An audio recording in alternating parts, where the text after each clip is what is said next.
We said we want to see a new Kenya, and the people of Kenya are entitled to it. And that's why we said we agree with Gen Z in their demands. Gen Z demands are the demands of the people of Kenya. But I've also said that matters precedence, issues that must be dealt with first before that convention can be had. This includes, number one, compensation for the families of the victims of violence last year and this year. Two, paying of all the hospital medical bills of the victims of police violence last year. Number three is a release of all people who have been arrested and are in police custody. And I want to say this so that it can be understood properly, because the media keep on all the time misinterpreting what you've been saying. You said it so many times clearly that Kenya requires a national convention. We want to have a national convention that people of Kenya or their representatives will come together to talk constructively about problems which are facing our country today. Kenya is at a critical juncture. We either move forward or we perish. Because we don't want to perish, we need that conversation. And that is what I had proposed, that we must have this conversation that take cognizance of the demographic profile of our nation, and that there are several issues that need to be discussed at that convention.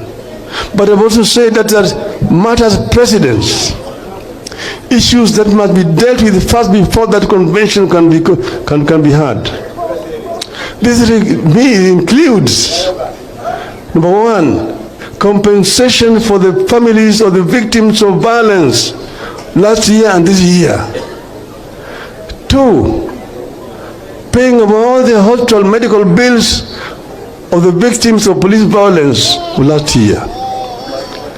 Number three is a release of all people who have been arrested and are in police custody. Number four is the dropping of all the pending charges which are pending in courts. Number five is the sacking and prosecution of all police officers who have been involved in criminal violence against innocent Kenyans who are actually exercising their rights as enshrined in the Constitution. And then we said that once that has been done, then people will sit down and dialogue. And we've also actually come up with what that dialogue should be about. The issues that have been raised by Gen Zs are not new issues. There are similar issues which we raised last time, even last year on the streets. We talked about unemployment in our country. We talked about high cost of living in our country. We talked about corruption, rampant corruption in the country. We talked about tribalism and ethnicity, discrimination in our country. And then we talked about management of debt in the country. These are critical issues that need to be discussed. But thirdly is the issue of governance.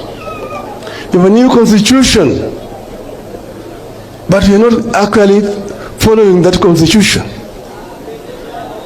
There are issues which were pending. Kenyans met at Bomas of Kenya and deliberated for a very, very long time and came up with a very, very progressive constitution. That constitution was bastardized to a certain extent during the so-called Naivasha process. We must go back to the Bomas draft constitution, put it back on the table, and see what needs to be cleaned up so that we can have a progressive constitution. So you said, therefore, that it's on the basis of that kind of elaborate process that we can then talk about a government of national unity.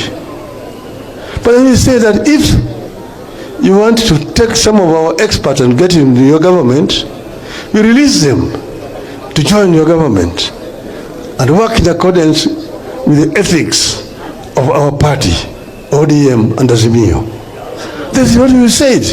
We have not changed. This position has not changed. We said we want to see a new Kenya, and the people of Kenya are entitled to it.